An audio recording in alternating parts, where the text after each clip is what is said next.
सुप्रभात, नमस्कार. मी सुवर्णा धानोरकर. बुलेटिनमध्ये आपल्या सगळ्यांचं स्वागत. अनेक महत्त्वाच्या घडामोडी पाहायच्यात, पण सुरुवात करणार आहोत लाडक्या बहिणींसाठीच्या आनंदाच्या बातमीनं. लाडक्या बहिणींसाठी मे महिन्याच्या हप्त्याची आता फार प्रतीक्षा करण्याची गरज नाहीये, कारण मंत्री अदिती तटकरे यांनी लवकरच मे महिन्याचा हप्ता बँकेत जमा होणार असल्याचे सांगितले. लाडकी बहीण योजनेसंदर्भात विरोधकांकडून गैरसमज पसरवण्याचे प्रयत्न होतात, मात्र ही योजना बंद होणार नाही असंही अदिती तटकरे यांनी म्हटलंय. लवकरच लाडक्या बहिणीचा मे महिन्याचा हप्ता हा लाडक्या बहिणींच्या थेट खात्यामध्ये वितरित केला जाईल. मला आपल्या माध्यमातून सुद्धा सर्व लाडक्या बहिणींना त्या ठिकाणी आश्वासित करायचे की जसं एप्रिल महिन्याचा हप्ता हा त्यांच्या खात्यामध्ये जमा झालेला होता, तसा मे महिन्याचा जो हप्ता आहे तो सुद्धा लवकरच त्यांच्या खात्यामध्ये जमा होणार आहे. तर दुसरीकडे उपमुख्यमंत्री एकनाथ शिंदे यांनी मुंबईतल्या सह्याद्री अतिथीगृहावर शिवसेनेच्या मंत्र्यांची बैठक घेतली. यावेळी प्रत्येक खात्याचा आढावा घेत असताना शिंदेंच्या मंत्र्यांनी उपमुख्यमंत्री अजित पवार यांच्याबाबतची नाराजी बोलून दाखवली आहे. त्यामुळे शिवसेनेचे सर्व मंत्री अजित पवारांवर नाराज असल्याचं समोर आलंय.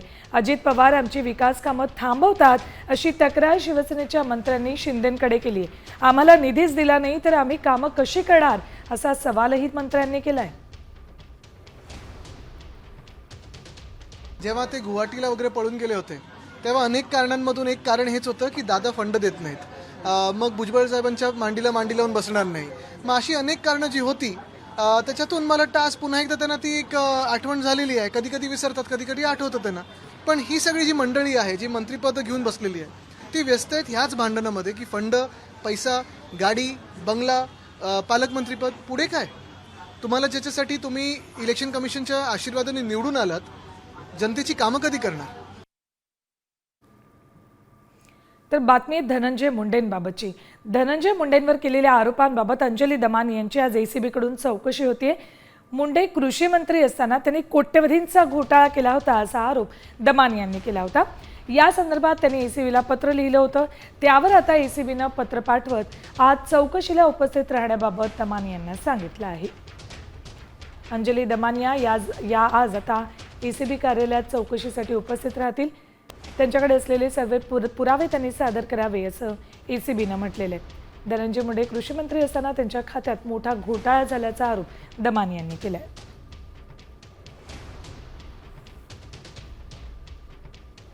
तर आता आज दमानिया या एसीबी कार्यालयामध्ये हजर होतील.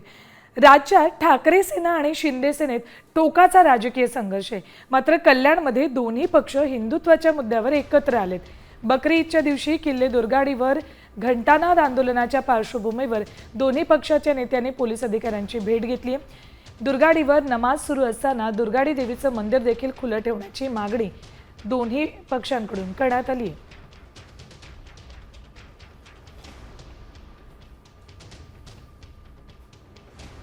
सुद्धा जरी पॉलिटिकल असलो तरी हिंदू म्हणून आज आम्ही सर्व एकत्र आलो होतो. आमची मागणी फक्त एवढीच आहे की त्यांना नमाज पडू दे शांततेने.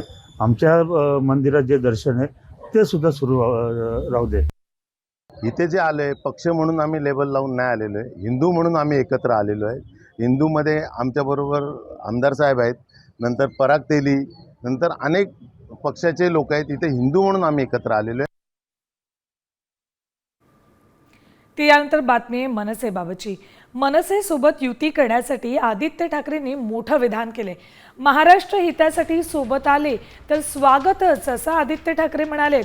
डोंबिवलीतील मनसे ठाकरे सेनेच्या एकत्र आंदोलनाचा दाखला देत त्यांनी हे विधान केले. त्यामुळे राज ठाकरेंसोबत युतीसाठी आदित्य अनुकूल असल्याचं दिसतंय.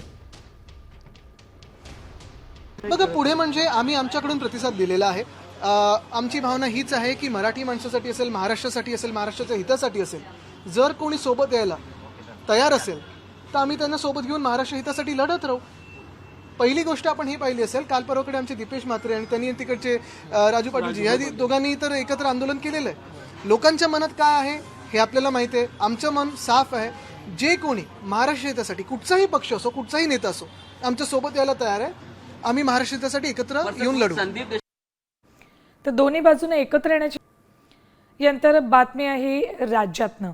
पावसाळ्यापूर्वी म्हाडानं मोठा निर्णय घेतलेला आहे. म्हाडाच्या 96 अतिधोकादायक इमारतींमधील रहिवाशांना दरमहा 20,000 रुपये भाडं मिळणार आहे. पर्यायी निवासासाठी म्हणून म्हाडानं हा महत्त्वपूर्ण निर्णय घेतलाय. पावसाळ्यापूर्वी म्हाडानं केलेल्या सर्वेक्षणात 96 इमारती अति धोकादायक घोषित केल्यात. 2400 भाडेकरूंना आता याचा लाभ होणार आहे.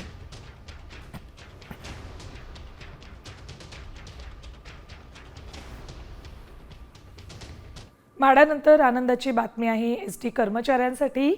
एसटी कर्मचाऱ्यांच्या महागाई भत्त्यामध्ये 7% वाढ करण्यात आलेली आहे.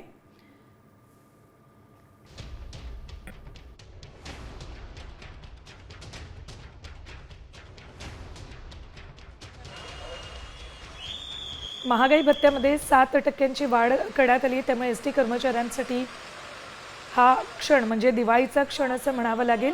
मूळ वेतनावर जून 2025 पासून 46 ऐवजी 53% महागाई भत्ता आता दिला जाणार आहे. या कर्मचाऱ्यांना 1 कोटी रुपयांचा अपघाती विमा कवच सुद्धा दिलं जाणार आहे. उपमुख्यमंत्री एकनाथ शिंदे यांनी याबाबतची घोषणा केली. मात्र यामुळे 19 कोटींचा आर्थिक भार तिजोरीवर पडणार आहे.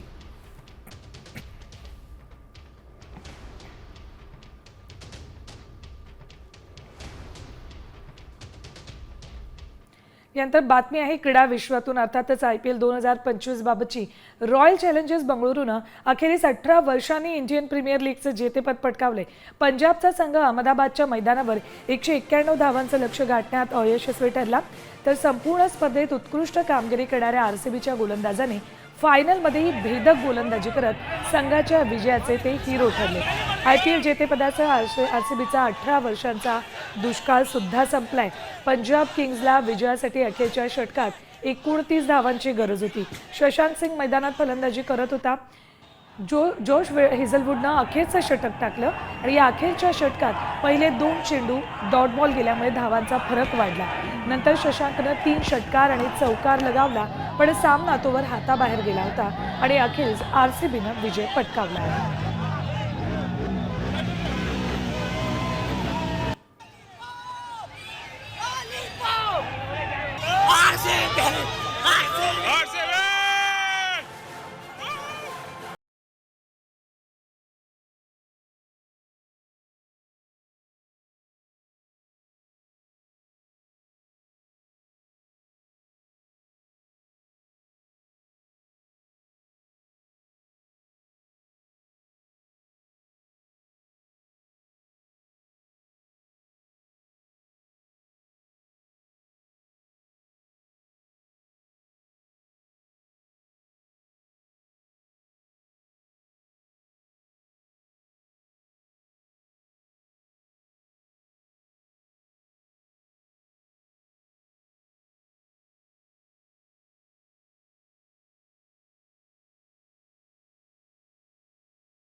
तर RCBचं पहिलं IPL विजेतेपद पटकावल्यानंतर बंगळुरूमध्ये मोठा जल्लोष करण्यात आलाय. या ऐतिहासिक विजयामुळे संपूर्ण शहरात उत्साह आणि आनंदाचं वातावरण होतं. RCBच्या फॅन्सनी फटाके फोडून अक्षरशः दिवाळी साजरी केली.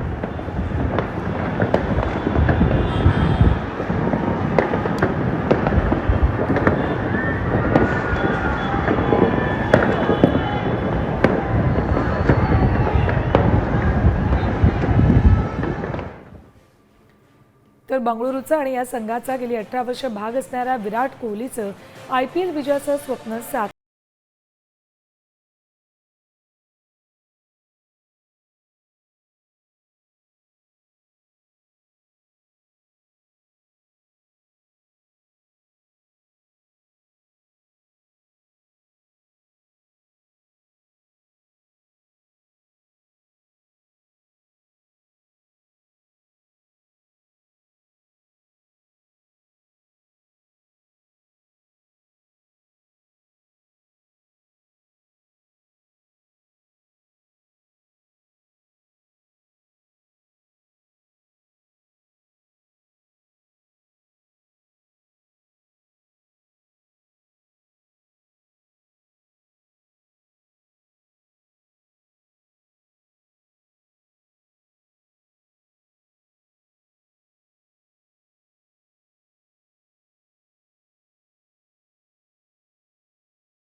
यानंतर बातम्या बघणार आहोत झटपट 100.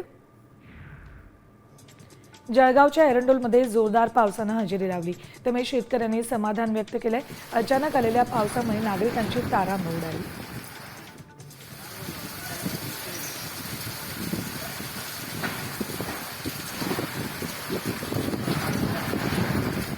जळगाव जिल्ह्यातल्या मुसळधार पावसामुळे गेल्या आठवड्याभरापासून दडी मारलेल्या पावसामुळे इथे वातावरणात बदल झालाय. वादळी वाऱ्यासह झालेल्या पावसानं अनेक भागांमध्ये पाणी साचलं. आठवड्याभरापासून पावसानं उसंत घेतली होती, त्यामुळे नागरिकांना उकाड्याचा त्रास जाणवत होता. मात्र पुन्हा पावसानं हजेरी लावल्यानं गारवा निर्माण झालाय. दर्गा ट्रस्ट आणि भाविकांना मुंबई उच्च न्यायालयानं मोठा दिलासा दिलाय. 7 जून आणि त्यानंतर 8 ते 12 जून दरम्यान विशाळगडावर बकरी ईद निमित्त कुर्बानी करता हायकोर्टानं परवानगी दिली आहे. त्यामुळे इथल्या दर्ग्यात 4 दिवस चालणाऱ्या उरूसमध्ये सहभागी होण्याकरता येणाऱ्या भाविकांनाही मोठा दिलासा मिळालाय.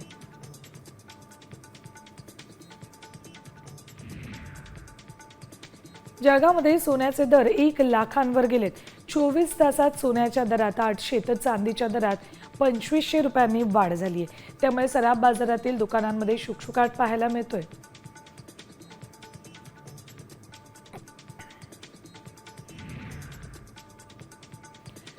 टेक कंपनी मायक्रोसॉफ्ट आणखी एक मोठा धक्का देणार आहे.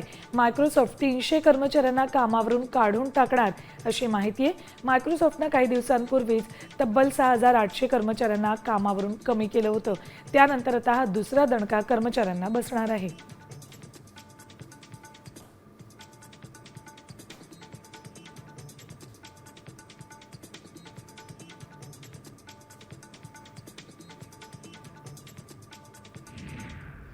इथे एक महत्त्वाची बातमी येते. जगभरातील दिग्गज कंपन्यांकडून सुरू असलेल्या नोकर कपातीचं सत्र सुरूच आहे. वॉल्ट डिझनी कंपनीनं पुन्हा एकदा शेकडो कर्मचाऱ्यांना कामावरून काढून टाकले. गेल्या 10 महिन्यातील कंपनीची ही चौथी आणि सर्वात मोठी नोकर कपात आहे. या नोकर कपातीचा डिझनी एंटरटेनमेंट डिव्हिजनच्या अनेक युनिट्सवर परिणाम झालेला आहे.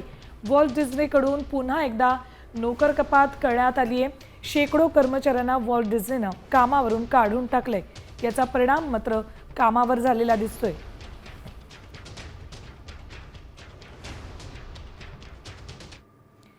येऊयात भारतात. अभिनेता कमल हसन यांनी कन्नड भाषा वाद प्रकरणी माफी मागण्यास नकार दिलेला आहे. कमल हसन यांनी कन्नड भाषा तमिळ भाषेतून जन्माला आली असं विधान केलं होतं.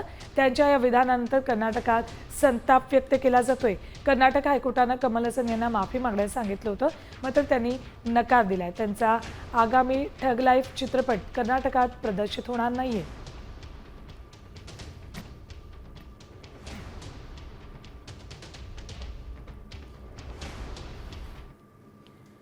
यानंतर बातमी आहे एका अपघाताबाबतची. मुक्ताईनगरजवळ महामार्गावर ट्रॅव्हल्सचा मोठा अपघात झालाय. यात 2 जण जागीच ठार झालेत तर 15 ते 20 जण जखमी झालेत.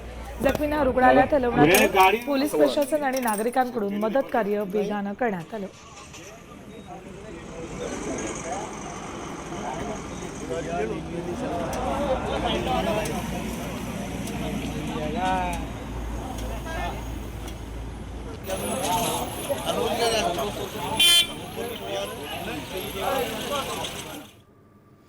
यानंतर पुन्हा बातम्या बघूयात झटपट 100. सरपंच संतोष देशमुख हत्या प्रकरण सुनावणी पार पडली. यावेळी आरोपी वाल्मिक कराडची सर्व स्थावर चल आणि अचल मालमत्ता जप्तीसाठी अर्ज दिल्याचं ॲडव्होकेट उज्ज्वल निकम यांनी सांगितले. तर मकुकामधून मुक्त करावं याबाबत चौकशी व्हावी अशी मागणी कराडच्या वकिलांनी केली.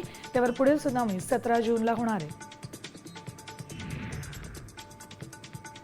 हगवडे कुटुंब समाजासाठी कलंक आहे असं संभाजी ब्रिगेड प्रदेश संघटक अतुल गायकवाड यांनी म्हटलंय.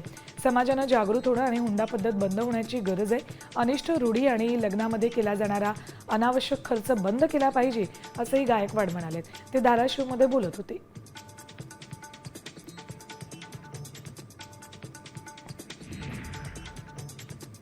ठाकरे गट आणि शरद पवार गटाकडून काँग्रेसला डावलल्याचा आरोप काँग्रेस नेत्या संगीता तिवारींनी केलाय. शिष्टमंडळात फक्त ठाकरे गटाच्या आणि पवार गटाच्या महिला गेल्याचं राज्यपालांच्या भेटीला गेला असं म्हणत त्यांनी नाराजी व्यक्त केली.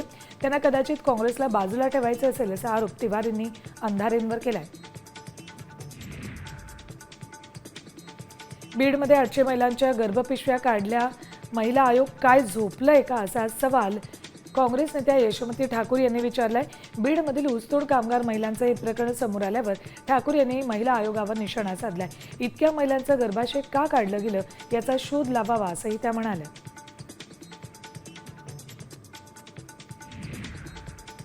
आमदार सुरेश धसांनी आष्टी नगरपंचायतीमध्ये दिवंगत लोकनेते गोपीनाथ मुंडेंच्या प्रतिमेला पुष्पहार अर्पण करून अभिवादन केलं. मुंडे साहेबांनी सर्वांना मदतीचा हात दिला असा नेता पुन्हा होणे नाही अशी भावना यावेळेला धसांनी व्यक्त केली.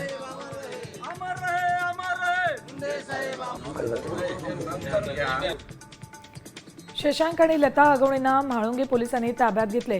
दोघांची जेसीबीच्या व्यवहारासंदर्भात चौकशी केली जाणार आहे. 11,70,000ची फसवणूक झाल्याचं उघड झालंय. त्या प्रकरणी शशांक आणि लता आगवणेवर फसवणुकीचा गुन्हा दाखल आहे. राज्याच्या पहिल्या महिला मुख्य सचिव सुजाता सौनिक जून महिन्याच्या अखेरीस सेवानिवृत्त होतात. त्यामुळे मंत्रालय प्रशासनाला नव्या मुख्य सचिवांच्या नियुक्तीचे वेध लागलेत. अशात संभाव्य नवं नाव म्हणून राजेश कुमार, IS चहल, त्यानंतर भूषण गगराणी या अधिकाऱ्यांच्या नावांची चर्चा सुरू झाली आहे.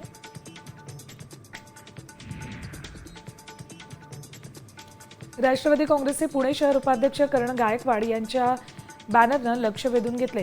पुणे महापालिका आपल्याकडे पाहिजे असेल तर हे एकत्र हवेत असा मजकूर लिहित शरद पवार आणि अजित पवारांचा फोटो बॅनरवर छापलाय. महानगरपालिकेच्या निवडणुकीच्या तोंडावर पर्वती मतदारसंघात फलकबाजी करण्यात आली.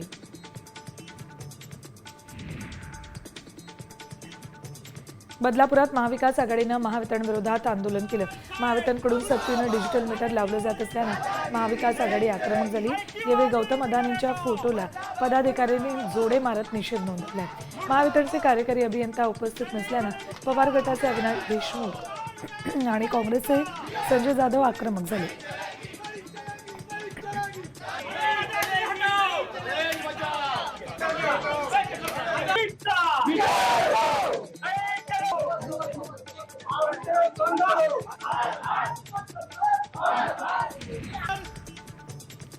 तर शेतकऱ्यांबद्दल वारंवार बेताल वक्तव्य करणाऱ्या कृषीमंत्री कोकाटेंच्या प्रतिमेला ढेकळं मारत आंदोलन केलं.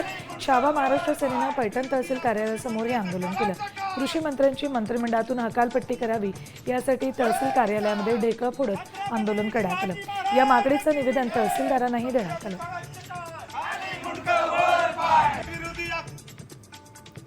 केसगाव नागरिकांना रेल्वेचा प्रवास करण्यासाठी सोयीचं रेल्वे स्थानक आहे. त्यामुळे नाशिक रोड वडनेरा या गाडीला कसगाव इथे थांबा मिळावा यासाठी नागरिकांनी रेल्वे प्रशासनाला आणि खासदार स्मिता वाघ यांना निवेदन दिले. तसंच थांबा न मिळाल्यास रेल्वे ट्रॅकवर बसून आंदोलनाचा इशाराही देण्यात आलाय.